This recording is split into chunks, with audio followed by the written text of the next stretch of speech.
What the heck is up, man? What's up? The weeks go by so quick, don't they? I So fast. It's feel like it like was yesterday we were on. boom, boom, boom, boom, and we're here. We're here. It's go time, right? So, Yeah, we have uh, some interesting ones today. dude, I'm stoked about this. Just the little the 10, 15 minutes of chatter that we get to have before this. Like, yeah, sorry we're late, everybody. We got caught chit chatting a little bit. So, excited about this. There's some good stuff coming down the line.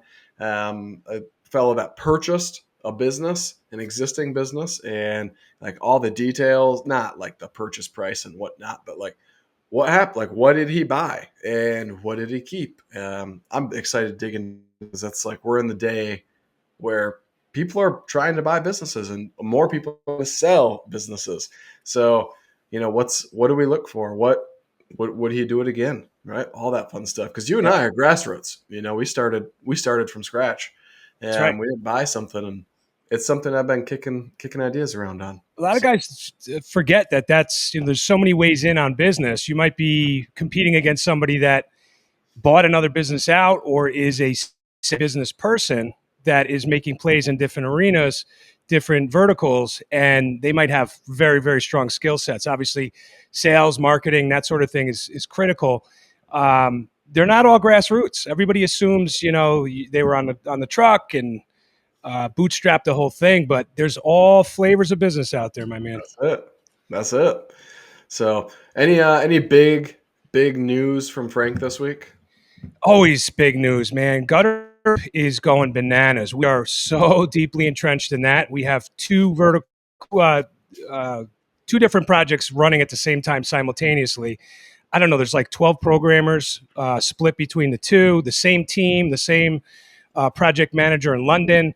We're on the phone with him hours a day. I mean, it's intensive, and the light's at the end of the tunnel. We're months away.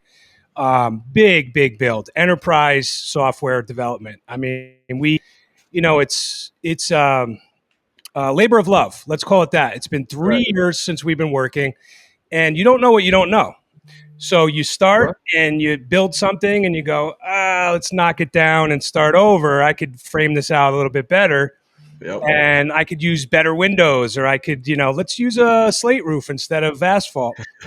So we've been doing. I'm 2.5 years into my 6,000 square foot addition, right? So Yeah. I know that, and my wife literally just made a video and posted on Facebook, like, I get really frustrated that this isn't done, but then I get really grateful because we've made so many different changes because it's taken so long Yeah. that I think we're going to end up with what we really want. So, You know what? I equate it to like being a painter, an artist, or a sculptor, right? right. You're never. They say artists say the work is never done. They could Yep. chisel and refine lines forever. When is it actually like done? Where you step away and go, "That's it. That's a finished product." And that's Yep. the way I embrace business. It's is it ever done? Am I ever satisfied? That actually is like the inner battle. Can I ever be satisfied? But Right. I think that drive is what you know helps me chase greatness and excellence. You're always building it better and better and better. So we're on that track. I can't, and I'm a and 3 years ago I was running my mouth about it because I was so excited. I've been mum for about 12 months, if you haven't noticed. I mean, literally mum, but working triple time. 3 times as hard as I ever have, because I learned shut up and talk about it when it's done. So Yep. we're close. So that's underway. And then business is business, right? We're grinding with our home improvement services. And there's a lot of other things going on in the background. We talked about PE, right? That's a whole nother conversation. Yeah. A lot of activity, my man. How about you? That's right. Well, I mean, yeah, you saw the post. I actually entertained a private equity offer. Not really entertained it, but let him talk to me a little bit Yeah, more on the phone versus just they're texting or salesmen. emails. And but I was pretty impressed. Like, this guy was asking a lot of the right questions, and threw out like, "Hey, man, we'd be interested in that $7 million range. Would that get you?" And I was like, "Nah, man, sorry, like not where I want to be yet." Good for But you. um, and I know who I am. I'm a really, really crappy employee, and that's what they want me to be, right? You So, don't have to be an employee. You get to pick and choose the deal you want. right, I know, but You would have to be an employee for 6 months or so, 12 months, and that Right. could be rocky. But as long as there's an exit strategy in the deal, Yep. it's going to go your way.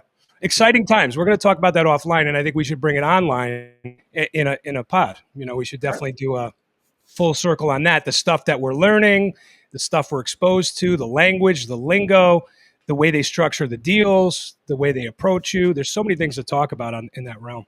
Right. For sure. Let's talk about our guest tonight. We have a couple of interesting cats, I have to say. Yeah, no kidding, man. So I've been seeing Matthew DeRyan. I think I said Yeah. that right. So I've been seeing a lot of him here. I don't know for sure, like the last 3-4 months, but I feel like I've been seeing him poking his nose Yeah, in he's the active. Facebook pages, right, for the last year or so. I was like, man, who is this dude, right? I And said the same exact thing. he's never like attacking. He's asking good No, questions. he's a smart guy, and he's very strategic in his communication, and he's very even keeled. That's right. And I was impressed, and I reached out to him. Same thing as you did. I acknowledged and noticed him, and I reached out and said, "You're interesting. We want to talk to you." And he That's was right. gracious about it, and he's like, "I'm in." And then he talked about his GM Dusty, and this guy is another Yeah. lunatic. This guy's got an incredible story, and we're gonna have an interesting conversation tonight. Why don't we bring him out? All right, let's do it. Everybody, Matthew DeRyan and Dusty Cooper. What's up, gentlemen? Hey guys, thanks so much for us on. Thanks for Yeah. joining us. Thank you. Yeah. We got warmed up before we went live, and we had to like pump the brakes. We're like, whoa! We're talking about some really cool stuff here. Let's save it for the live. That's right. Where to begin, Matt? You're the owner. You own a number of businesses. Am I right? Yeah. Which I'm very impressed with, and they're completely different. You're in a. You want to talk about the industries you're in? Sure. I wrote them down so I don't forget. I know that sounds fun. There's 7, and I feel like I get to 6, and then I go, wait, which one? Like, am I Start going back counting the pinky again, right? Right. It's dumb. First world problems for real. That's so right. I own one of my strangest companies, the business partner up in Missouri, and if you know what an antique mall is, we own 2 antique malls up there. Interesting. And we're working on getting a third one going. So each 20 to 25,000 square feet. We've got 150 vendors. Incredible. They're great businesses. We don't run it like a flea market. All of the operations are done by us. The marketing is done by us. The point of sale is done by us. We have wonderful vendors. They're all collectors of different types. So you've got a comic shop, a vinyl shop. You've got vintage clothing. You've got mid-century modern. You've got antique furniture. You've got coins, collectibles, sports cards, man cave What were stuff. the locations on those? So one is located right near the St. Louis airport in St. Louis, Missouri, and the other one is located about 10 minutes south of Chesterfield in Missouri, which is really a really growing area. They hold a lot of conferences there. They're redeveloping the whole downtown there. It's about 10 minutes south of that, which is about 40 minutes, give or take, from the other location. Okay. But they're both in St. Louis, and then we're currently in talks to get a third one. Cool business. My business partner kind of got us into that, and as he likes to say, he helps to keep them out of jail, right? And make sure 25,000 square feet. That's huge. Yeah, West County Antique Mall and St. Louis Antique Mall. Yeah, if you guys are over there, go in. You'll everyone loves it. How close is it to the Children's Museum, the downtown big? Yeah. So the St. Louis Antique Mall would be 20 minutes. Actually, each location is about 20 minutes because that's Kirkwood. So you come in this way and come in this way. About 20 minutes from either one. So you've been there. Yeah. I've been there. That place is insane. Really? Great. Oh my goodness. So insane. Yeah. All right, so we're in antiques. What else are we doing? So I own Worry Free Bookkeeping. It's a bookkeeping and finance services company. We're not financial advisors and we're not CPAs. We're doing all of that stuff behind the scenes to keep the bills paid, the bookkeeping done, and to help an owner run solid financial control on their company. 3 partners in that. One of them runs all the day-to-day of that. Neat. And of course, that system that we use is also used in Guttersmith and does a lot. So that's a SaaS model, and it's as many clients as you could stack. That's the idea, right?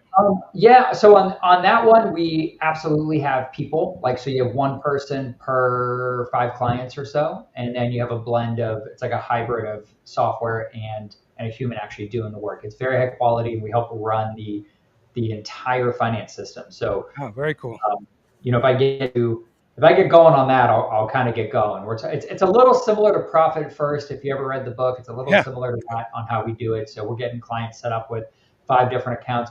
A unique thing we do is called the allocation form in terms of how we get our clients to set aside based on percentage or actual right off the top, set everything aside that they need to set aside and how we kind of run that and how to help them have their payables be as far out as possible and their receivables be as close to now as possible. How we kind of Finally a bookkeeper with strategy. You know, pretty awesome. you're not Really just crunching it. You're advising. It's the way it should be, right? I hated it for so long, and I realized so I would hire a bookkeeper and went through 7 different bookkeepers, and then people would ask me, "Do you know a bookkeeper?" And I was like, "Man, no one's coming to save me on this one." So I said, "All right, I'm gonna dive in and figure out what I can do to kind of I dove in Solving problems. That's the best way to dive into a business. Yeah. That's how you win bigly. That's right. And then, 3 more left on there. We've got Indigo Water Systems. I own with my business partner, Neil. We've got a scientifically better water filtration system that goes on the entire house or coffee shops. We have Nice. a lot of coffee shops in town that use it. It removes PFAs, bacteria, germs, viruses. UV light. What are you using? No, it's a triple carbon filtration system. We don't need Oh. to do it. We don't need it with our system. It lasts about 10 years. We also do softeners as well that we add on there. If you test the water coming out of anyone else in town that offers this, and then you test ours, it just blows them all away. Wow, interesting. Really? We got a water engineer here in town. Do you install up here in Michigan? Because I'm due for that. So We don't, but we'll ship. We'll freight All right. it. You give us your specs on your house. We'll make sure it's right sized. The plumbing on it is fairly simple, and we'll build one and freight it up. We'll take care of you. I would There you love go, to have Kyle. we'll connect on that because my wife has been on me for the last 2 months. So It's a huge difference. When you have one of those and you have a softener and you have a pre-filter, the pre-filter pulling out all the iron, and if your softener is right sized for the house, which very commonly it's not, they'll last for way longer. They'll do a fantastic job, and everyone's just healthier. It's just better. The other thing we have is like with that company is a chemical-free pool system. No salt, no chlorine. Huh. It's a water pool system. We kind of detail on that. We can't use it for commercial application because of the laws around chlorine, and you have to use chlorine. But our homeowners that have it, especially people that have young children or who have been immunocompromised. If you've had that's amazing. getting all the chlorine out is a big deal for someone who's had chemo. They're told not to get in chlorine pools. Brilliant. Doctors, yeah. Wow. So And just like the whole crunchy space. Like people don't want chemical. Like my wife literally said that yesterday. She's like, we have multiple swimming ponds on our ranch, but she doesn't like them. Me and the kids swim, but she doesn't like them. She's like, I'd like a pool someday, but that's chlorine, and I don't want to deal with that because not good for you. And people literally said that yesterday. So wow, I like your wife. Yeah, right. People will. She need a job? They'll go from chlorine and they'll get a saltwater pool, thinking that they've left chlorine. But a saltwater pool is a chlorine pool. It's just a different form of chlorine. They salt in, they run it through some electrodes, and it turns into a chlorine gas in the water, and it becomes chlorine. It's softer, but it's still chlorine in the pool. So when you get a freshwater pool system, it's totally not that. Then Lily Joe's produce delivery with my buddy Scott. I own 10% of that. Interesting. And that one is just restaurants and commercial kitchens. And then I own a smidgen of Dynamic Plumbing Plus with my buddies Dustin and Marty here. All right. So, yeah. Dusty? No, different one. I got 2. Oh. I needed another one in my life. Okay. All right. Dustin and Marty, Dynamic Plumbing Plus. We're up to 6 trucks on that. That company will be 2 years old in October. Awesome. How's the plumbing space? Booming? It's always just people. There is enough business. It's just, are there enough people on staff at any given time to service that business? And it's that recruiting, bringing plumbers in and setting those expectations. Can I dig into that a little bit? Is this in Florida, that the plumbing businesses? Okay. Yeah. So up here in Michigan for plumbing or electrical, you have to, in order to be on a job, have to have your apprentice card, or not your apprentice card, your apprentice Oh, card, union. right? Yeah. Any job, like Yeah. if an inspector or anybody shows up, you have to present it to them. Yeah. And I had the opportunity to buy into an electrical company. I turned it down, just poor timing. I would love to buy into it in the next couple of years if it's still available. But um, uh, the biggest hurdle for them is they're like, Colin, I can't hire someone who wants to test it out and be like, okay, you got to start going to school, right? Like, I can't hire people and let them try it out. Like, I wish they'd change the law. First year, you don't need an apprentice card as long as you're on site, master or whatever, right? Right. Right. Um, is that the same laws down Nope. in Florida? No. Okay. No. Different. Um, it's not a union state. So you've got, with the union, there's a lot of pros. You've got pros and you've got cons. So in a non-union state, that's not the case. You can bring someone in, start apprenticing them. They don't have to have that. In a union state, typically have that. That's been my experience. Like Missouri, you might need that more, and you get kind of the hybrid states and stuff like that too. I mean, I think that's the right answer. Aren't you more union up there with that industry? We do. I mean, we are more union. This was just a private, That was commercial okay. industrial He's not okay. electrical company. Yeah, no Yeah, union in no, it. they don't have that. I mean, here where we are, like gutters is licensed in this county. Right. Florida's a county by county thing. So you have Yes. like Hillsborough County and Tampa. You don't have to be licensed. Yet we find a lot of the HOA and GCs, they want to use us because we do have the license for Pinellas County, and that brings some peace of mind. Even though we're doing work in a county where the license is not needed, they say, well, they know what they're doing. They're licensed over there. They had to work through that. They have to do their background checks. They have to have their insurance current. There's a lot that goes with that, but it's not that level of like checking the apprenticeship card. Yeah. Yeah. Florida's pretty crazy in how it literally varies. It's like even some certain municipalities inside the county will Oh have yeah, different. yeah, It's like wild. the city. Yeah, that's so kind of why I like the gutter side. So you have to be licensed, but you don't have to pull a permit. So Right. the seventh business is Guttersmith. Where is Guttersmith located? Clearwater, Florida, Tampa Bay. All right. Enter Dusty. Dusty, let's transition to Dusty and hear the Dusty side of things. Dusty Connected. It's a great story. It's Dusty, so you want to tell us about how you, and Matt, by the way, I saw you months ago, must have been months ago because time goes so fast, where you were advertising and you were seeking out talent. You were definitely leveraging the Facebook groups to recruit. Yep. Is that how you found Dusty? Yes. Dusty, tell us about that experience because it's a great story and the whole thing was phenomenal. I want it in your words though. I don't want to rehash. Yeah, so I was an installer for about 12 years. Um, that's all I ever did, and then I always vacationed in Florida. So Florida was always like a piece of where I wanted to be. Yeah. I loved fishing, the saltwater, all that good stuff. So Where are you coming from? Ohio, I lived in Ohio. I worked in like Michigan, Indiana. Um, so a bunch of all the surrounding states really around Ohio. I always traveled.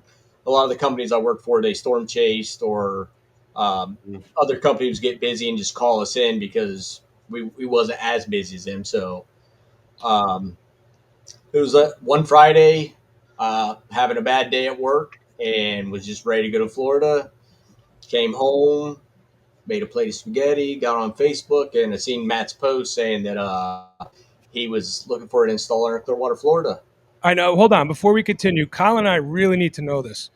Was it my gutter installer group or was it gutter installers? I I think don't it know which was. one. Do you remember?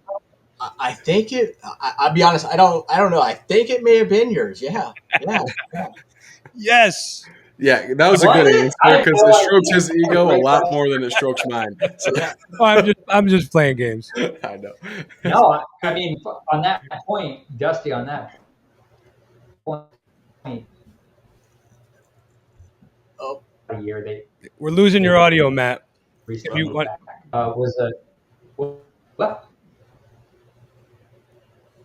Oh, Uh-oh. we lost my audio. You're back. You're back. Yeah, your connection's a little soft.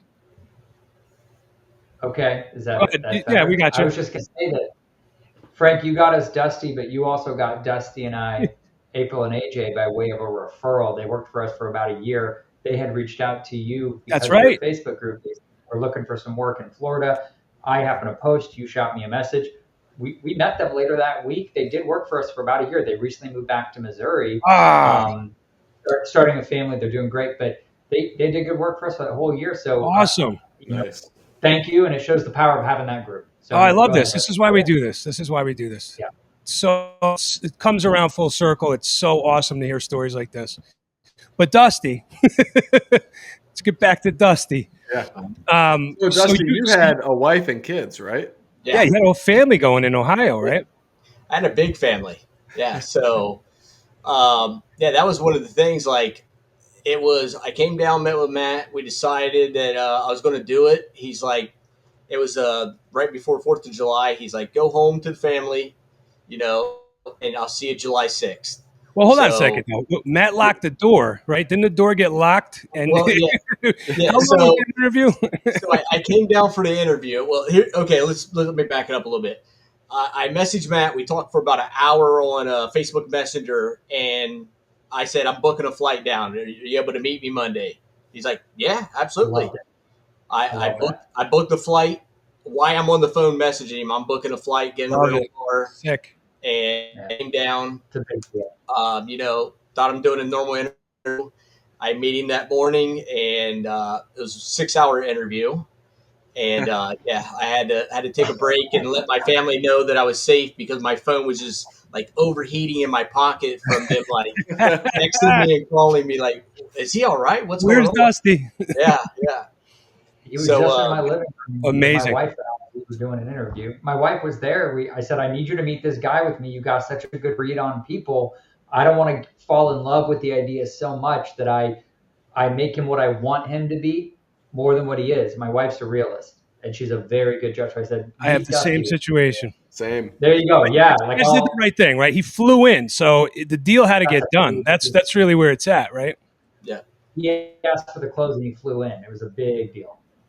But as you said, Dusty sealed the deal. Dusty closed that deal for himself. Right. I mean, yeah, I would say,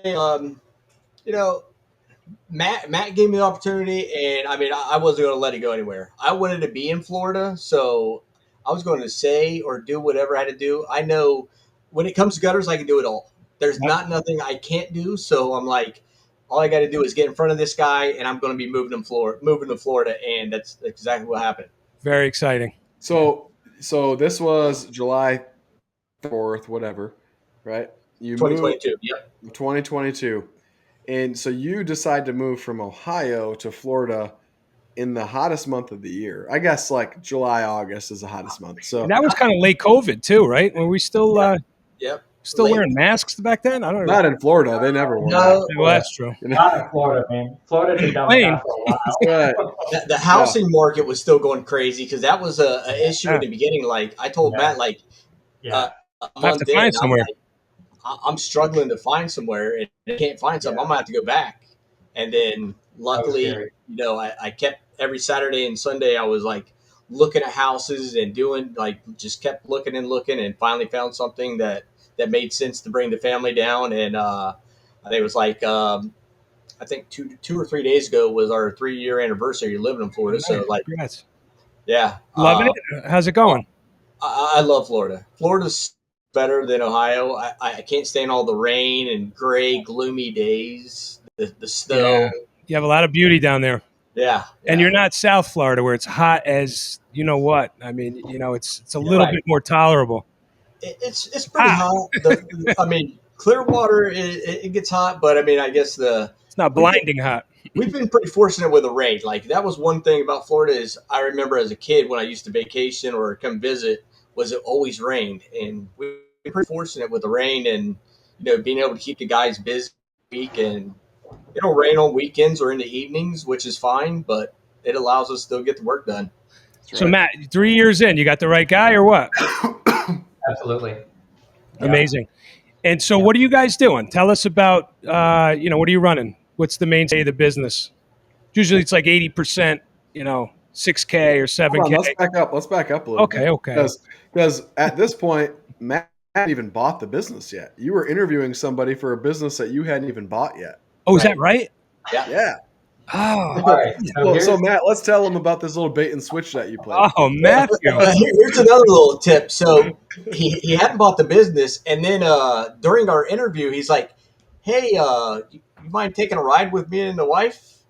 Like, Love it. sure. Where are we going? He's like, "So the guy that I'm buying the company from, he wants to show me a job."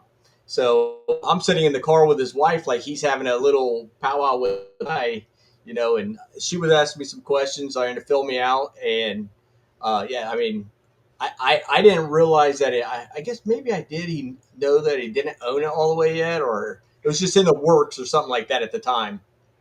The Too funny. the contract was on my desk. I said, I'm going to buy this if I can find the right guy. Here, let's back up to this. So my mom calls me on a Tuesday. She owns a roofing company. Her and my brother own one of the largest roofing companies in this area, top 5. They do 30 million a year in roofs. And she says at that time they were doing maybe 10 million. They do 30 now.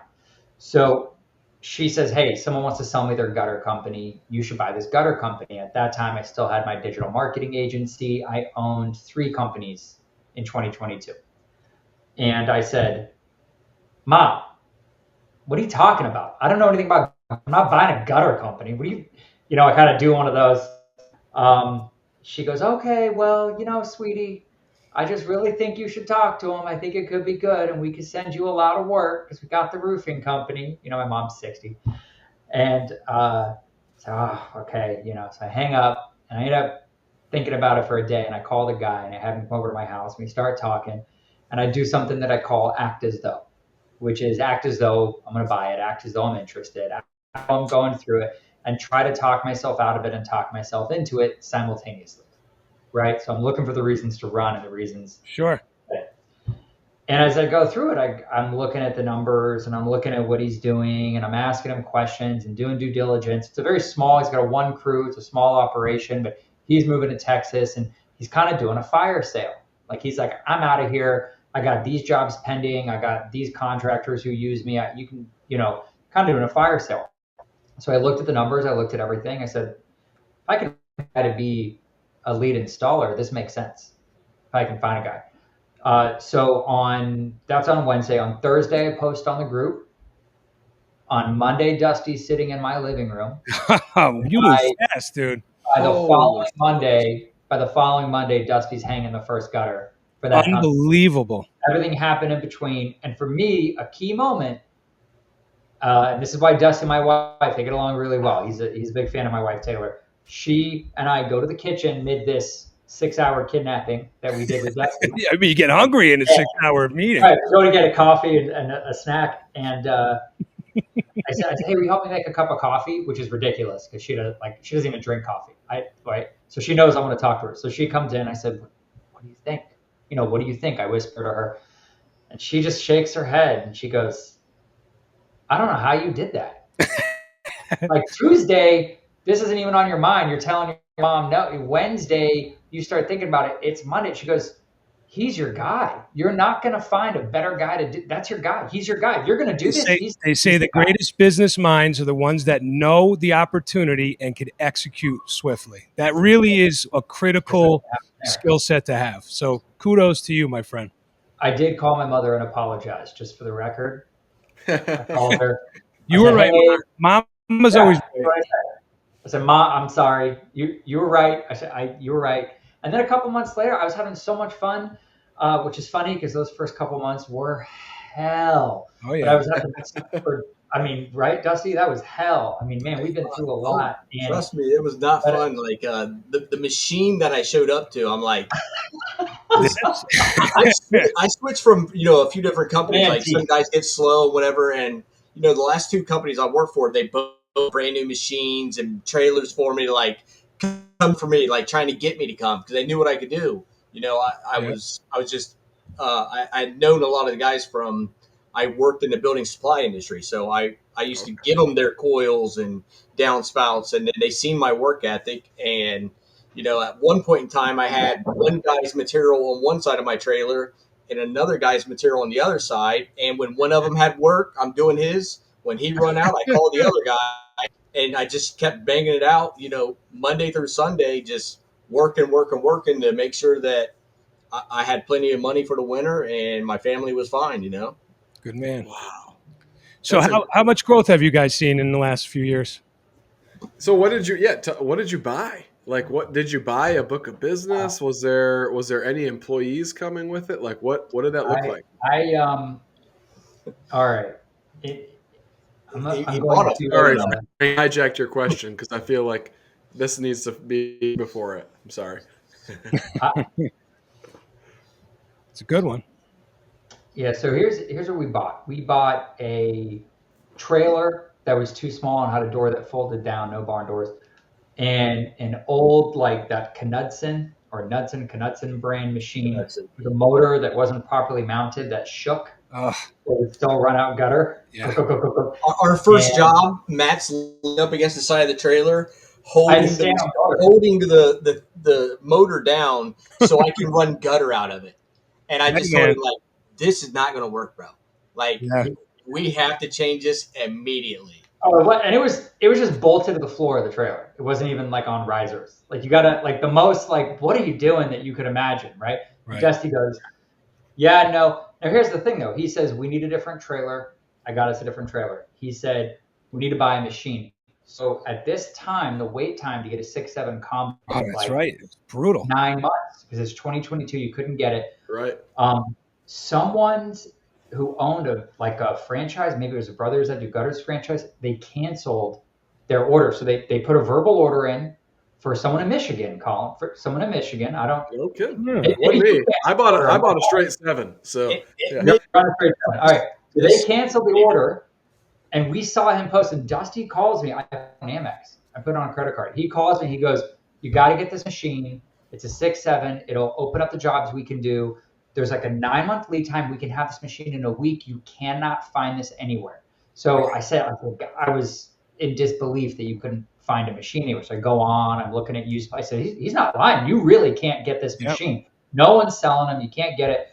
So I got that machine. They got it ordered and got rid of the other one. And we had a new trailer, a pre-owned trailer, but a new to us trailer at that time, big enough, barn door, threw that machine in it and started running 6.7. So that's that side. The other thing we got was I was supposed to get like a month of consulting. There were 2 owners of the company. The day after we signed, the guy left town, went to Texas. He said he forgot. He was supposed to stay and consult me. But his other partner is a very like do what you promise kind of guy. So he came back and worked for us for a month. And to this day, he works for us. No kidding. Really? He is one of the top coppersmiths in the Tampa Bay area. Very cool. Gutters and doing copper. Very hard to find people to do copper work or custom copper work. Yes, it is. Because there's not that much of it down here. Maybe it's hard to find them up there too, but we're talking like it's hard to find the right skill set. Everybody wants to say they do copper, but can they do it cleanly? Can they solder? Can they, are hems proper? Do they know how to work hand tools?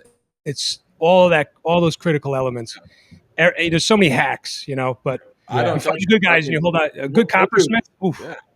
I have 3 of them, and I treat them like 24 karat gold. They they make the world go around. Yeah, we got him, and then the other accounts that we got a phone number, and we got accounts. None of them really. One job the one big job that was like actually 2 jobs that was already committed. So like he had already took a deposit on those, and I think that maybe the size of some of those jobs. The one job was massive. It was a big, almost 4-story. It was a little over 3. Like you couldn't reach it really with a 40 footer, but it was a monster job. He had that sold, so I was thankful for that. To come into right. And then with Matt's brother owning the company, that was a big thing for me for even deciding to come because I hate change. Yeah. But with Matt owning a marketing company and his brother owning a roofing company, I knew I could come down here and I was going to make money. Yeah. Smart on your part to see the vision on their side and or see the assets you had at hand that you could put to Right. work. Right. Exactly. Did the phone ring? Did you buy a phone? Like did his phone ring for you, or it just kind of was Well, flat? we started like probably a lot of everybody else, and it was not fun. We're doing Angie leads, and did the phone ring? Absolutely, a I'm hundred saying times a day with the with purchase. Angie leads. Oh, Well, yeah, with the yeah. purchase, we really didn't get many. I would say it was pretty slow at first. We had enough work to stay busy because we hired a guy like relatively quick. Um, I trained him, the guy that we still have today, Art. He had some other things he had commitments to, so he left for about a month and a half. Me and the other guy that I just hired, I training him. We're doing jobs, and Matt knows half the people in Clearwater. So like a couple of Facebook posts, we got another job, and it just went from that to now we have so many jobs we don't know what to do. Phenomenal. Tell me, just as this is like a cautionary tale, but it obviously was a little speed bump that you guys overcame. I bootstrapped. I started from scratch. I know Colin did too, but there's a lot of guys now that are growing by acquisition, right? Because it's a really fast maneuver you could make if you have the scratch and the capital. What can you advise people at home that are going to, take that strategy, or maybe considering buying a gutter company from somebody? What are the aside from the assets and the loose motors and whatnot, the hard assets are one thing in the purchase, but what would you tell somebody? What are like the top 3 or 4 things they should be looking for to shake out to make sure they're getting something real and tangible That's a that's good going to make question. them money? Is that for me or Matt? Both of you. I mean, I think you both I have mean, for insight on me, this. I think it would depend on like, are you going to rebrand? Are you going to keep that name? If you are going to keep that name, what kind of reputation does that company have? Get on there, see what kind of like a 5-star Rebrand. company. Do you have like Yeah, a 2-star, and you're going to take on a lot of problems? Because no, I mean, you might as well start fresh if you're going to do that. I agree. You're right. You don't Good want to come point, in. right? You want to overcome bad reviews, right? Well, not only just bad reviews, but I mean, if they have bad reviews, that phone when it rings, you don't want to be like, oh, I hope it's not another mad customer. Right, right. And Good expect you point. to own up to what the other company did. I mean, they don't want to hear, oh, I'm not going to fix his problems. I bought the company 2 weeks ago. So, So, branding, reputation, Nailed things it. are what are the sneakier stuff that you can't see? Like what are the things under the hood that aren't obvious? It kind of applies to anything that you're going to buy. Um, Something that is small, undervalued, underserved is in an area where there's a lot more demand than there is service to the demand. If you're looking in that kind of an area, where it really applies to anything you're buying, right? If you go and you Google for the industry you're thinking of buying into, and you notice that the top websites, none of them seem that great, but you say, okay, so then you call them up and you notice that all of them can be at your house next day to give you an estimate, Yeah. and all of them only have like a 1 week lead time. It's probably not an area you want to buy into right now. But if one of them doesn't answer the phone, and then one of them says you can come give you an estimate next week, and he's booked out, and another one says they need an estimate tomorrow, but they're 3 weeks booked out. When you start Right. seeing that friction, right? The friction between this is a service I want to talk to the person about it and get a quote, and I want to pay for it. As soon as you start seeing that friction, it's a sign to dig a little deeper and see if in your area it's being underserved either by bad operators or people who are ineffective at their marketing. It's great. Wow, Great that's good. points. Yeah. That's one That's that I really good. love. Beyond that, you just have a risk reward. I I think in all my contracts when I buy something, I put an NDA, so I'm not going to say the exact amount I bought the company for, mainly so I don't get attacked for having said it and violating the Sure. contract Of I course. wrote that Right. we both signed. But it was not an expensive purchase. The money that I put into the bank accounts to make sure that Dusty would be completely paid, no matter what happened for the first 4 months that I put in there, hoping I wouldn't have to put any more in, and making sure the operations would all go. That was more than the purchase price of the company, to give you an idea. So what I got was introduced to the company. Who is your supplier? How much are you charging? Why do you charge that much? How do you close a job? Take me on an estimate. How does this work? And of course, that inspiration, and make that post in your group and meet Dusty. In the end, Dusty could have come here and he and I could have started something and we would have the same success we have today. But he and I would have never met had that guy not been selling his gutter company at that time, and had I not told my mom no, and had I not then decided that I needed to do, then look into it, because she, this kind of stuff. So what I bought there was like the kick in the butt. Right. That's right. That makes sense. Now, you're in so many different industries. When you were shopping and looking at this purchase, I assume you already knew how to analyze a P&L, but you didn't gutter per se, and you have an hesitation, but you did say it was an eye opener. You saw that there was profit in it. In your experience in other industries, and I'm saying this hopefully as a loaded question to be inspirational to the other gutter guys out there that are watching and tuning in. Do you find, Matt, are you like still stoked on the rain gutter concept? Do you think that it is, I wouldn't say wildly, but it's very profitable compared to other industries? And do you still feel the same way after 3+ years in the industry now? Yeah, I'm playing the long game with this. Dusty and I both are playing the long game. We have gone really, really deep on installation here. Really, really deep. We're barely scratching the surface on anything related to cleaning. When some folks got distracted and went 2 hours south because a hurricane hit 2 hours south, and all the roofing companies and all the gutter companies went 3 years ago. They all went. Yeah, I remember. South. We stayed here and just Cleaned up. marketed and focused. And I had to make that decision. Dusty and I, we talked a lot about it. I said, are we missing an opportunity here? And I've found that anytime I try to build a business on a wave, like a wave I can't control, whether it's a literal wave, like from a hurricane or whatever, I'm going to do demo now because everything flooded. That to me, like you're building on a house of cards. If you're already a demolition industry, let's say, and a wave hits and people need their houses demoed, you're going to do great, and you're going to still do fine and have good, unit economics to make money once it's gone. So I'm definitely deep on it. Our goal is to be Inc. 5000. Really? I love it. Yeah, we'll be on the Inc. 5000 next year. Sick. Awesome. So, I mean, that analogy with the wave, I mean, it's so true. As fast as the wave comes in, it goes right out. And there's no foundation to stand on. Yeah. It's a trend. It comes, it goes. We don't build up. Yeah. A lot of people, they're like crows, right? They chase the shiny nickel and run in the wrong direction, and then they miss the opportunity because they lost their footing. They were there and now they're gone because they were distracted. And That's right. Same thing here. I'm in a small state, Connecticut, but it's highly populated. I used to run the whole state when I was younger. Oh yeah, I'll go anywhere.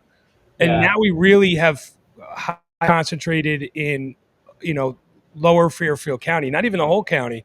I will travel a bit to the northern side, but we just, especially from the marketing perspective, right? It's expensive, and to saturate that market and to touch them a million times so they remember your brand, you can't do that in 10 counties. If you max out in a few, then they remember you. So I guess learned the hard way in a sense. Like I've played it all. I played cards 10 hands at a time. We narrowed it down to maybe 3 hands and play it really well. And so many ways to spin it, but Inc. 5000, I mean, I'm impressed, man. Is this something you want to scale as far as get into other cities and blow the name up? So I guess we're going to see where it goes. There's a lot more to do just right here in our county, and we officially started piloting our soffit and fascia, and we have a crew dedicated to that. We're kind of seeing what that does while we maintain install. We could bring on 2 more crews right now and probably have our lead time drop a couple weeks. We're booked out almost 2 months. Wow. So we could bring on a couple crews and do that. So I think that there's a lot more growth there, but we have not gone deep yet right across the bridge in Tampa. We do big jobs there, but marketing wise, to your point, Frank, rather than trying to hit everything we could drive to with the same marketing dollar and same initiative, we put those dollars, same amount of dollars, but we do it here. Right. And Right. that has continued to return, right? And then what I want to do, what I think we're going to do is rather than trying to branch, we're going to branch, right? Instead of trying to take what we're doing and do more of it like this, we'll set up a different office with an assistant GM Right. who works under Doing it the Dusty. same way. Right, and we'll just replicate what we did as like a branch. Now, if that works in the 2 spots, once we've done that, Orlando, Jupiter, you could start to do some things. So we're gonna see. I want to have fun with it. I want Dusty and I to be having fun with it. Some days are more fun than others for him. Yeah. This is Some of his industry. stories. Some days are more fun than others for me. But financially speaking, running the numbers, doing the marketing. Sure. Let's talk marketing for a hot minute, and we're all marketing minded, and I'm sure Dusty is as well. What kind of flavors of marketing are you hot on? And I think we've talked about this on Facebook, but what are your big hits? And without giving away trade secrets per se, but what do you really like to play in? We put UFC card girls on the cover of all the major intersections, holding our logo. It does sound appealing. I'd be like, "Are you hanging my gutter? Like, what's going on, Taylor? Look at this." No, so you got to wrap your trailers. 100%. Some people, I see them in various industries. I've got a friend, he owns a GC. We've got a bunch of friends that own general contractors in town, probably 5 or 6 of them that I know. And there's one of them, if he would just put the money into wrapping his vehicles, he would add 30% to his top line. I'm like, dude, totally agree. Or vehicles. That investment is a big deal, pays for itself. If you've got a gutter guy out there who is not putting the money into wrap their trailer, they really should wrap it. I know you both do. You both wrap it. Yeah, it's easy money. But you're asking the question that's for the audience.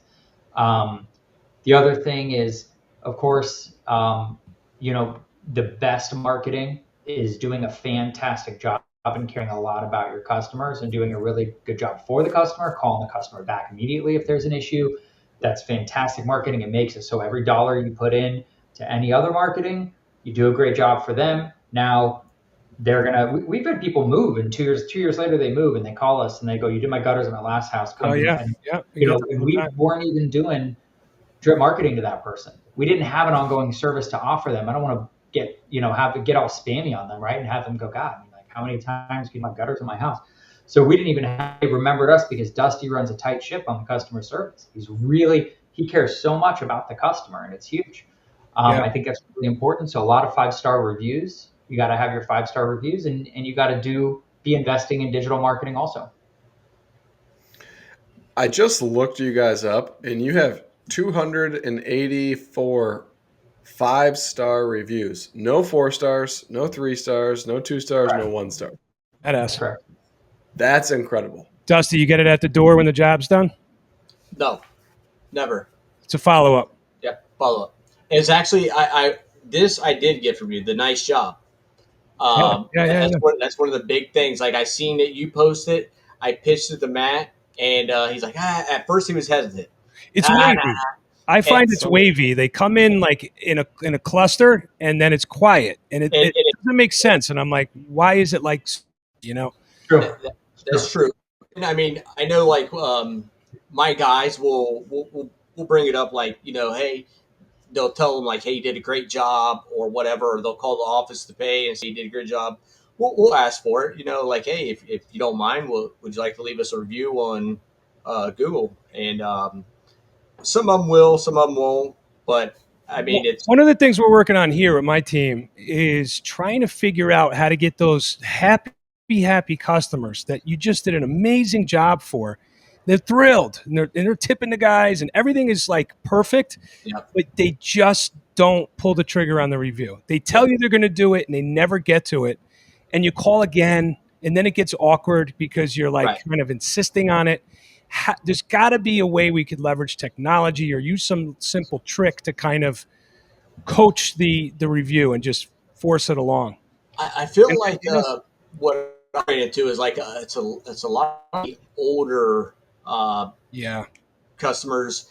They're really like, privacy I don't driven. want my name on the internet and That's all right. this thing. Like You they have don't to have a realize. Google account to do it, and they don't want to do that because Yeah, Right. they think their identity is going to get stolen or something. right. And then a lot of people around here. I mean, a lot of these people we do work for, they own businesses or they just got a lot going on, so they're just like too busy to where Too busy. they're happy. They'll write you hey, thanks, good job. You guys did an amazing job. Hey, could you put that on Google? And That is the recipe, right? It's like the people that could pay the most and want the best are the busiest, and they yeah, just don't have the time or the bandwidth. And I get it, but I'm like, but I need that damn review. I need your review. I yeah, just did a $30,000 job for you. I need your review. right. Yeah. So most of what you guys are doing is retail work. I mean, What's that? 280 views. Retail, That's yeah. yeah. You're not subbing for a lot of people. No. It's all residential mainly. I mean, we have like some GCs and then strategic partners in roofing and stuff like that we do work for. But No, we like do right very now, little sub work. right now we're on the biggest job that we've ever had. It's I can say the number, right? It's $260,000 job, Beautiful. and it's the biggest job we ever had, and it's probably one of the easier big jobs that we ever Funny had. how that goes, right? Yeah. The hardest part is getting I mean, the ink on the contract, and then The last one we just did was not so fun. It was for the same we people, but we grinded it out. The last one was a 5-story, everything back nailed, mitered up. It was like the plastic tile roof type stuff or the Yeah. rubber. yeah. It So was bad. not fun. We Yeah, went just on the list. It went $20,000 over budget on The lifts, Just on the they could lift. kill you, man. They could kill the you. list.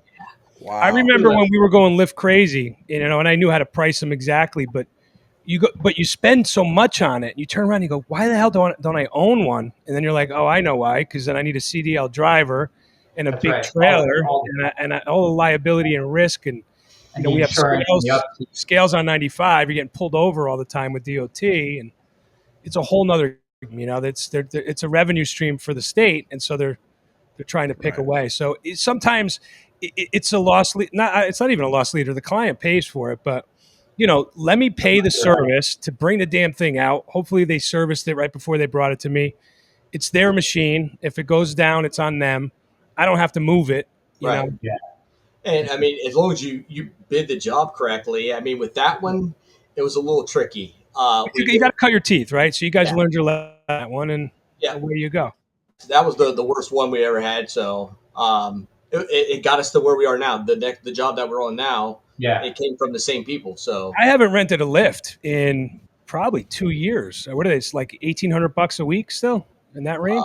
We had to have a two. little bit more of that. Fuel fees and all that, delivery, Yeah. fuel, We pickup. had to have two, and there was this 5-story section, and on the back side of it, there had been erosion on the land and the deck you couldn't access. So you had to use a lift, have a tie off, have your fall protection, and you had to get to the gutter by going to this side of the roof, going over the top and getting to it. And then on the other side, they had to do tear off, so you could stand on the other side. Right. And they had to prevent anything that they tore off from falling 50 feet and Yeah. doing And stuff. there's boats. It's all boats and water right underneath them. So That was a tough job for the guys, and they finished it. And we just took those same guys, and he said, "All right, and we pay footage, right? So that was a tough job. And we took care of the guys, but he put them on a 2-story walkable with topper, full rate job, just our typical pricing with our warranty, Yeah. and they're on that now,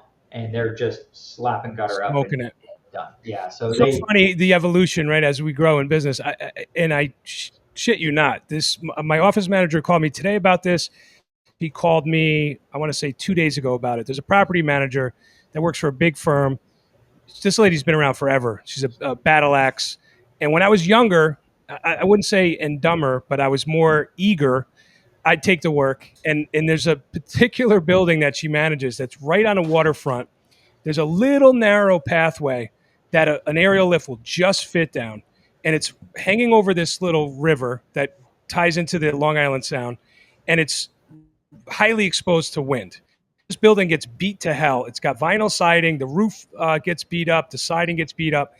And she would call me. I worked on that building probably 10 times. I did flat roof work. I did slope roof. I did siding. I did gutters, all from aerial lifts. And you deal with the pain of the logistics of it, right? Because you price it and you're like, all right, well, it's a day's work. And I made good money there.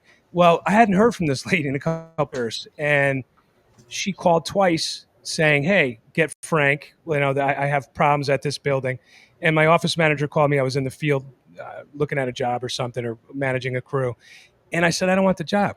She's like, "What are you talking about? What do you want me to tell this lady?" I said, "Tell her I don't want it."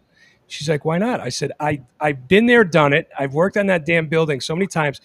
I said, there's no money in it. I said, I know what she's got. She showed me a few pictures, a couple pieces of siding, up 50 feet. I'm like, we're doing so well. I don't need to put a crew in an aerial lift, have them calling me because it's windy out and the thing's swinging around. I'm like, it's not worth it. If it was the whole building, okay. But for a little spot repair, I'm like, pass. I said, and she goes, really? I said, she hasn't called me in 2 years. She's calling me because she knows I'm the get it done guy. But obviously somebody else is doing all the damn work over there. And he's too chicken to get up there. Who So now else that is you're calling calling me, time? Yeah. tell him to go do it, whoever he is, Right. So Yeah. For me, that's kind of stuff that like the jobs that are like terrible like that. I'll tell them like, hey, you wait till winter time and give me a call. I may consider, Right. Right. Yeah. I If get it's slow at all, then yeah, absolutely. But right now, no thanks. Yeah. I mean, I could price it out where like she won't call, but then she always does. She would because they'll just pay it. But I don't even want to do it. I don't care what the price is. It's not worth I feel the that guy. like we get jobs like that all the time, and then down here there's super gutters everywhere, and everybody's like, we will not. Do you guys do super gutter? No, absolutely not. Wow. If it's aluminum, we'll do a repair. Like we'll take a grinder wheel, clean it up, put some sealant in for them. But that's about the extent of that. A little bit of gutter guards every once in a while, as long as it's some of them down here are like 2 inches wide. They got a tile roof that's like 30, 40 feet up in the air. Yeah, that's coming down to barely doing anything. Yeah, 2-inch wide hole. Like, yeah, we're not able to put gutter guards on it. I'm sorry. You don't even want to clean those. You can't even get inside of them. Right. Matt, you were talking about cleaning a little while ago. So that's something you guys haven't delved into yet, huh? So we do cleaning by request, but in terms of having a full-time person for it, we've got someone in training. We got the equipment now. What we really want to do is not have our install crew trying to be here and then have to go clean. We want a person that's all they do is cleaning, repair, and on the few, we have a very, very low warranty callback rate. But if you've got a warranty callback and you've got cleaning and repair, I want that to be a single full-time person. And every time we think we're going to get ready, we need another crew. So that install side has grown. So that's been a good problem to have. But I'd really like to build that out. We've serviced now, we're approaching 2,000 customers to prime, to mine that, help them with their cleaning, offer topper to anyone who didn't get it, that kind of stuff. So we're going to start getting into that more and more. But there's been an incredible amount of focus and operational focus and streamlining, and obviously a lot of investment in like trucks and machines and space. Our shop that we have, we got 4 garages now. I wanted to just kind of weigh in on that, give you my 2 cents. I'm 24 years in. I hated cleanings. In the beginning, I was, I don't know if it was bravado, but we had so much work, and we were, hanging 50 feet a day. I had a huge crew. They were all like, Marines flying up and down a ladder. It's all, alpha male, crazy stuff going on. And I was like, cleanings, I don't want it. I don't want it. Because you look at one individual cleaning and it's small money and whatever. I finally came to my senses about 10 years, 12 years into business. And I was still doing cleanings, but minor. And then we started taking it serious. And it is kind of hiccupy in a sense. We have, in Connecticut, we have 2 real seasons to clean. The spring when everything starts to bloom and blossom and the flowers are dropping. And then, of course, the fall. And the fall really is like 2 big pushes. So the way we did it was, I use subcontractors and I bring them in seasonally and I give them, thousands of cleanings. So they know what they're walking into. They know that money's coming, and they want it. And I tee them up, and I kind of manage the relationship. But then it's, are you doing it this year? Yeah, I'm doing it. And they're getting 50 a week, and it's just boom, boom, boom. The next level that we took it to, which this is the critical part. I don't even care. It's sweat equity, really, right? It's blood money, as they say, almost like snow plowing. Sometimes, if you're not taking it to the next level, which we've now basically mastered, and we leverage company cam. My installers or techs, they fight it. They don't want to use company cam, or they miss the photos, and we just hammer them about it. But what we do is we use the cleaning as a master upsell tool, and rightfully so. So like, they're on the roof, they're looking at the roof, they're looking at the siding, they're looking at the gutters. Anything that's flawed gets reported back to the office, and now we're generating leads every day that we wouldn't have otherwise. And so it becomes worth the while. And then, and not to go down the rabbit's hole, I don't even want to, but just to touch on it, and it goes back to what Colin and I were talking about earlier about talking to private equity. These guys that want to buy businesses, they only want to evaluate the business on repeat recurring services. Oh yeah. Really only care about things like cleanings. They don't care about the one-off. I don't care how big it, $265,000 job. They go, yeah, we're going to put that to the side because we just want a clock. We want something that's guaranteed. We don't want to have a Dusty. We don't want to have a salesman. We don't want to have a Colin going out and selling the job. That sounds like a lot of work and a lot of quote unquote risk for them. They just want to book a business that's turnkey, that they know what they're going to see in a return. And sadly, it really is cleanings. It's crazy. Yeah, you're right. When people ask me if I've thought about buying another gutter company, I say, the only thing it would make sense in town to buy is cleaning contracts. I wouldn't buy another gutter company. I would buy a cleaning company. Yeah. Our goal is by the end of 2026 to have 1,000 cleaning contracts recurring. That's the goal. That's by the end of next year. We went deep with install. We're still going deep. We got the soften and fascia side where the cleaning will ramp up quite. We do the cleanings. It's just when I think of doing something and going all in on it, there's a level of, how much marketing dollars getting allocated to it. Right. What's the process, the full-time person doing it, all that kind of stuff, and building that out. It is something to be sold over the phone sometimes, a lot easier than a gutter install could be. If you've got a one story and what happens, and it's a lot. It's the low ticket to get your foot in the door on the property or get your foot on the roof. I would say just like for working numbers, you seem like a numbers guy. It's about 15% of that client base you could touch a second time behind the cleaning. 15% has something wrong on the house that will probably pay you more to come back and do. Yeah, like a dozen jobs a month and some stuff. That could run a whole nother crew, Well, can I play devil's advocate here for you both? No, you can't. All right. Go ahead.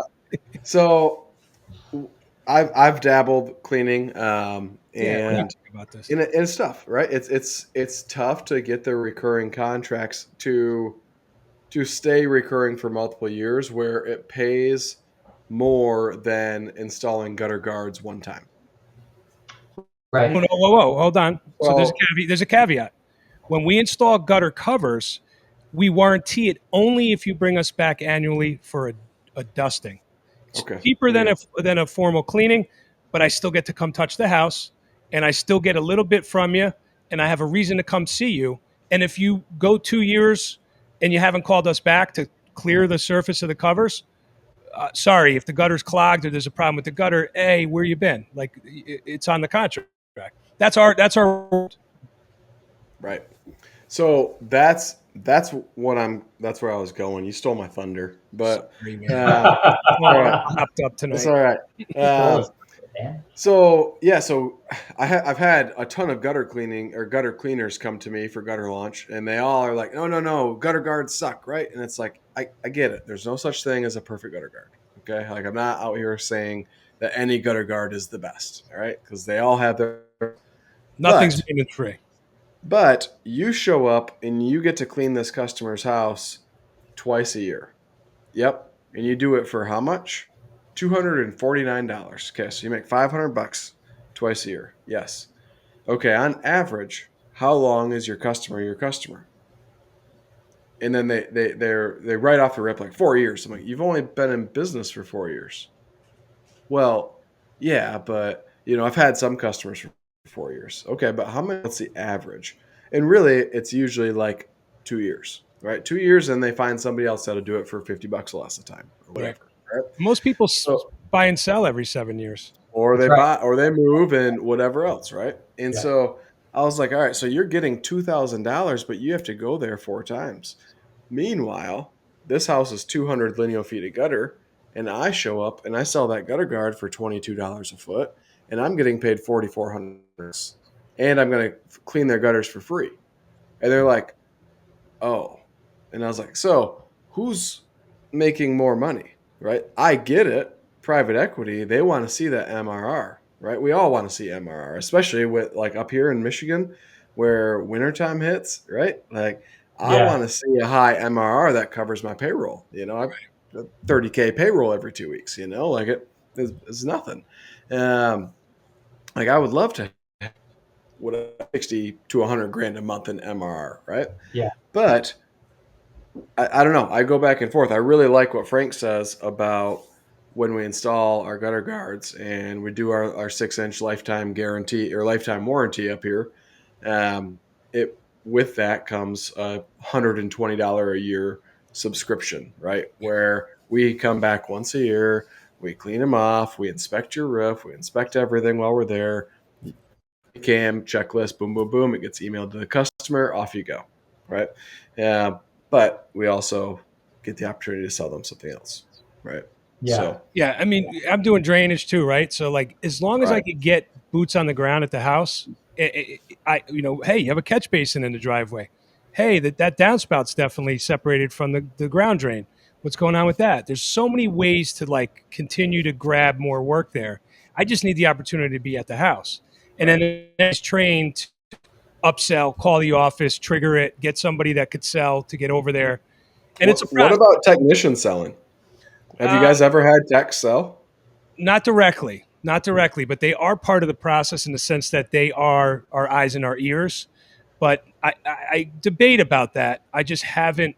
I could go that way. I think I would have to, given more volume. If it's just 10,000 cleanings I got to handle, like it's got to go that way. The Yeah. companies close to me here, there's one in particular I'm thinking about that does. They've been around for 30 years. They claim to do 10,000, 8,000 cleanings a year.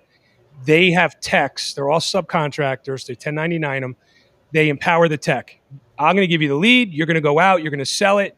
You're going to collect the check. You're going to bring it back to home base.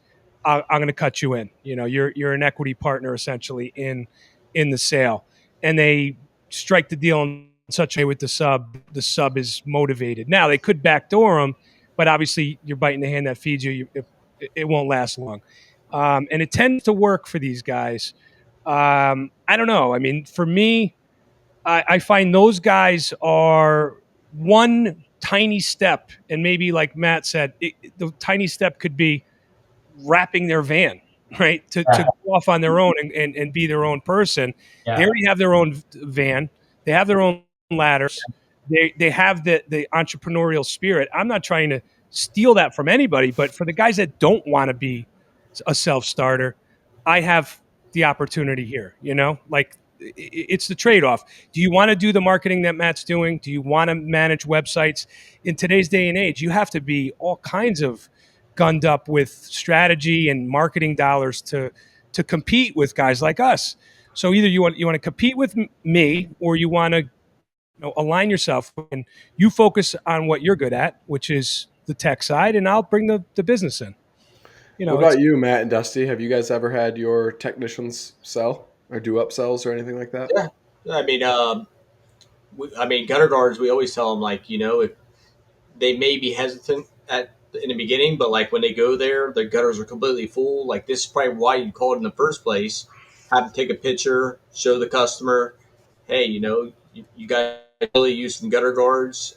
We do a thing where like if we do the gutter guard install while we're there to do the gutters, it's a little bit cheaper than if we leave and come back.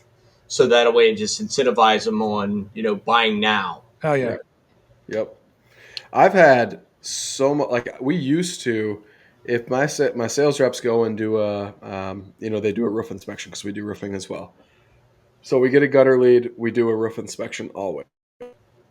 In our closing rate, when we pitch them a new roof, right? Because a lot of people need it, right? And we try and play the ethics card, right? Like ethically, I can't sell you gutters because you need a new roof, right? I mean, I sell you gutters if you really want to, but you're going to be mad at me when you're going to be mad at me, right? When you replace the roof and it trashes the gutters and blah blah blah blah blah, right? Yeah.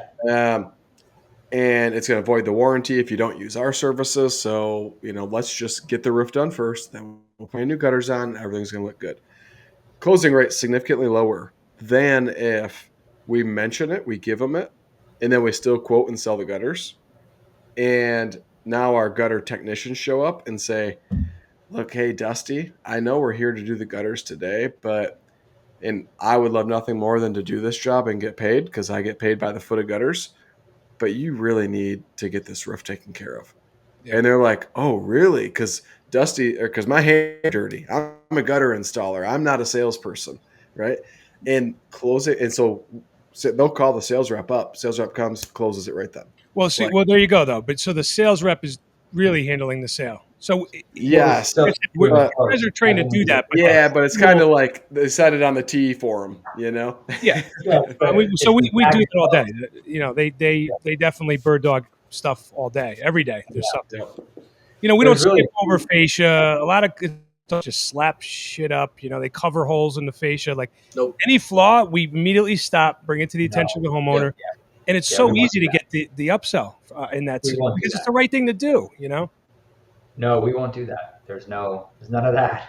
Yeah, and sometimes we'll get that customer that's like, don't worry about it, just put it up. Well, if we do this, we're not gonna warranty that, and we're gonna have to change the contract and put it up there, just so that way we protect ourselves because we don't want to put it over the ballot, or even if it's just a couple spots here and there, like it's going to fail. So that's going to be your weakest point. I don't want my gutters falling down, and then you calling me. Or leaving my first 1-star review. Yeah, I'm curious. It's taking the conversation in another direction. How is a competition in Florida? From what I understand, it got super saturated with gutter guys, and I mean the storms kind of draw that. But then it's, there was a big influx for COVID. Everybody moved to Florida. Is it highly saturated, or it just kind of seems that way from my purview? Yeah, it definitely is. I mean, compared to Ohio, I think it may be a little bit less than what I'm like. I work for a building supply company, so I seen trucks parked up for 2 hours in the morning waiting to get their stuff. When we go to the supply house here, it doesn't look like that, but there's still tons, and then there's more popping up. They just I just think there's gutter guys everywhere now because it's low cost of entry and. A lot of them are trying to push for cash money, and it's an easy score. It's an easy, If you look at any of my gutter launch ads, it's all my fault. So I'm the reason that the gutter industry is bullshit. Everything is your fault, Colin. Yeah. You had to put that on and get on the roof. I think in some of the unlicensed counties, I think it's even more saturated. Also, there is a supplier locally who will do deliveries for $50, regardless of size. So we see what we see at the supply house that we mainly use. There's 3-4 different supply houses. We see the one that we use here in a licensed county. We're not really going regularly to either of the other 3 locations, which are all located across the causeway. So I think it's sort of like, well, where in Florida are we talking about? We have plenty of competition. It's very rare that someone's not getting multiple quotes on that side of stuff. I guess it's hard to say. I mean, we're the best in our county. There's no one that hangs more gutter in this county than us. Really? It's a fact. Yeah, that's awesome. Impressive. We're a little over time, but I don't want to end this. I don't want to end this without talking about your guys' sales process. So, are you guys like Leaf Filter 2.0? No. Or what does this look like? We leave the job without giving them a quote. We don't give them a quote on the spot. These guys are going to try to roast you so hard right now, Hey, Dustin. Oh, I'm not that's going to. fine, They're but gonna, It's working. It's working. I'm not going to it's roast you. worked.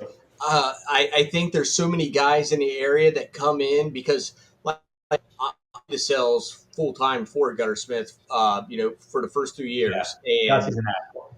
it was like, you could walk up and you could see him just look discouraged as you're just walking up. Haven't even said a word. Yeah. So after I break the ice with him a little bit, I let him know I'm not one of those guys that's here to push you. Like, hey, you know what? You don't really need gutters over here. You have, plenty of rocks or whatever, a big bush that's doing protected, like keeping all the water from your foundation, everything. You're fine here, but over here, these are the problems you have, and they see I'm there to help them. I'm not trying to just take their money and run. I leave, send them a quote. It's usually within 48 hours that it's on the board to be put on the schedule. My 2 cents on this is, and there's so many ways to go, and so many, our resident sales expert, Kyle Greer, everybody knows him. He'll tell you different, right? He's in the house. He puts the time in. He gets the sale on the spot. We do, but we don't hang our hat on that, right? Like we're not like foot in the door, making sure we're getting the sale right then and there. To me, in my experience in the years I've been doing it, unfortunately, homeowners are very, very leery of contractors. There's a lot of scumbags. They have Especially bad down here in Florida. experiences. They've Especially been down burned here. multiple times, multiple trades. Especially down there. They're really, really tentative and nervous, right? So my strategy with my business is to win them over before the salesperson even gets there, coupled with the fact that when the salesperson gets there, they probably have done their homework on us and they've seen the salesperson in videos, in content, in social media stuff, and they're already warmed up to them. But we win the sale the very minute our phone rings. Our office staff answers the phone professionally, always live, always immediately. Yep. Like totally gives them this incredible experience because to overcome all the bad guys, you have to do the things the bad guys never do. They don't answer the phone. They don't give good customer service. They don't give a proper schedule on the telephone and commit a salesperson to that. They don't follow up with an email noting the time and date. They don't do any of that stuff. So they're already kind of impressed because the others didn't do it. And then they do their homework on us before we get there. And we have thousands of videos, content in every direction. So they're already warmed up to us. By the time we get to the house, they're feeling it. They're like, if I'm going to the house I do a lot of the sales. I do all of the sales, 90% of the sales on the drainage side. If I go to the house, they already know me because I have videos everywhere. So, it's kind of like I just have to do my thing, but the office staff has already, in Colin's term, teed it up. They've already warmed them up. It's like the customer's waiting for something to go wrong. Like these guys are hitting it on all cylinders. And so it cost me money, right? I have to have trained office staff, have to have live phones answered.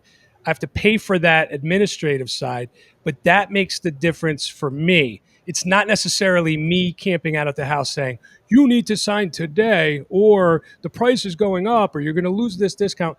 I don't take that strategy, shoot straight, like Dusty said. Yeah. I educate. I'm honest. There's no slick willy sales strategy. It's here it is. When I leave, they know I am the definitive expert in my industry. They know what they're getting. Yeah. And then it comes down to the money. Can they afford us or not? And, I'm not going to win every job, and I understand that. And I'll let jobs go because I have to make what I need to make, to make the wheels turn in the business. It's just the way it is, right? Yeah, but you have that same front loaded aspect when you're talking about the live calls and that. I mean, it's the same. You call us anytime, Monday through Friday. You're going to get a live person's going to answer. They're local. They're right here in the office. They're going to answer your questions, get your address, get your info, schedule you, put an exact time that person's going to show up. You're going to get reminded. There is a lot of that goes on. So then the salesperson shows up and they're there to estimate, answer questions, find out what you need. It sounds so simple, right? It sounds so basic, but yet it's so damn profound because your average Joe just can't put two and two together to pay somebody, train somebody, make the phones ring, get the technology and the software to run a CRM. Yeah. They just can't stitch these things together. So if you can, you are going to just crush the competition.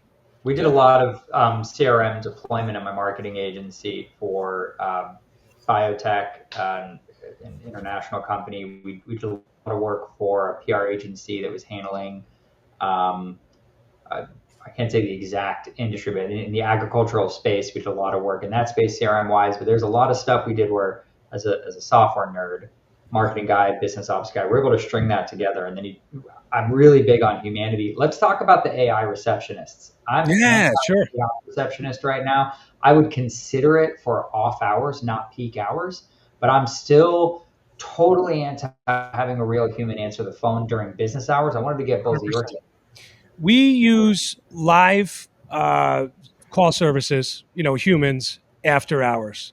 They're okay. And we test it all the time. We call them, we listen to their calls in the morning.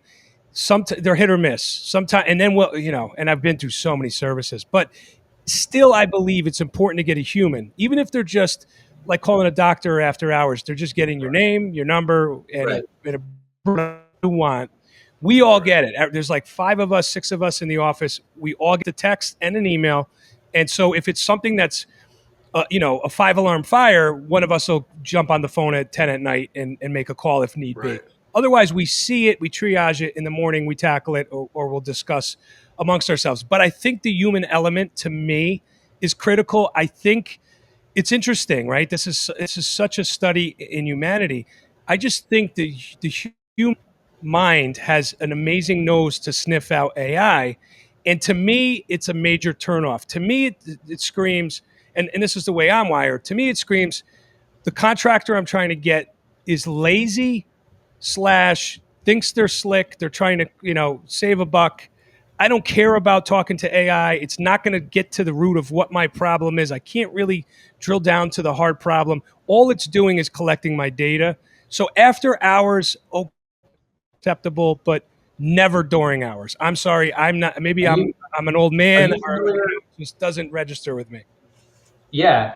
Right. Are you familiar with Chris Hoffman out of St. Louis? Runs Hoffman Brothers. It's a 9-figure HVAC, electrical, plumbing.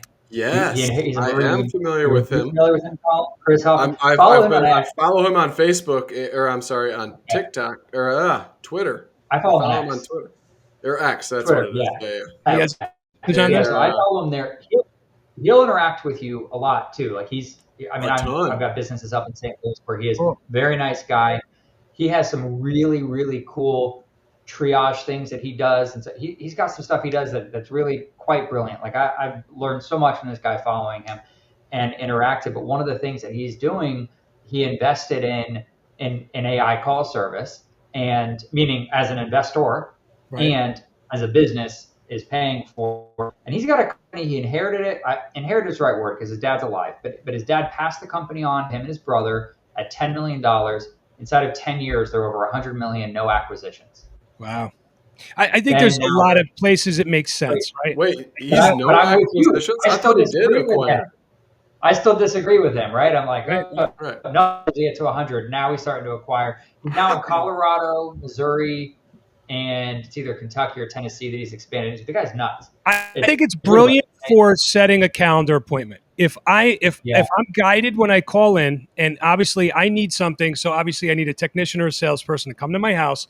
If that AI bot, that agent can guide me through when, where, what time, who I'm going to meet with, and make it swift and seamless, it's acceptable. But I still, and I'll tell you, and we listen to all the calls that come into my office, people want to chit chat. They want human interaction. They want to tell you how their dog sick and they can't get out the back door because the thing, and they want to they're lonely. They want to have a chit chat. And you know how I know that this is true?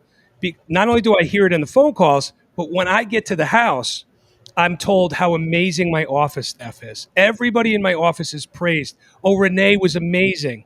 Why? Because Renee gave them the human touch and engaged and connected with them on some level about maybe it's the sick dog or whatever. And I don't think AI can do that. And so that human element makes them love us before we even come out to sell, and then the sale is that much easier. That's my 2 cents on it. Studying, the flow. I need to gamify this. We have like just little competitions on who can take an inbound call and have it be the longest, right? So we have like 15 to 25 minutes usually, right? And you can tell. I try and run like 3-ish leads a week. But if one of those calls, like the long ones, is my lead, it's like I show up, same thing. Oh my gosh, Lucas was absolutely amazing. Like you don't even have to sell me anything. He already did it all, right? And just measure it up and give me the quote. I'm buying because you guys are amazing, or Bree or whoever, right? Like I need to gamify it, and we need to have it like in Slack where people are just like, I just 17-minute one. I got 18 minutes and 26 seconds. Like gamify it a little bit each day. And do you find there's a correlation with the longer on the phone, the higher the ticket, or easier, higher the closing rate? Higher closing Definitely. rate. Yeah. Right. So look, so if there's not the human interaction, right, and it's AI guiding them just who, where, why, what time do you want us out? To me, that's the definition of that is transactional. If it's a transactional engagement, what's the transaction? It's monetary, and it's strictly price-based. There is no ability to sell. There is no ability to upsell. There's no ability to understand more about the project. It's just, I need this. Okay, AI says that's worth this. And you lose any chance to upsell or grow that project. So to me, that's a loser. I think I love the human element in teeing it up, the office manager, communicating, engaging that person, gathering data.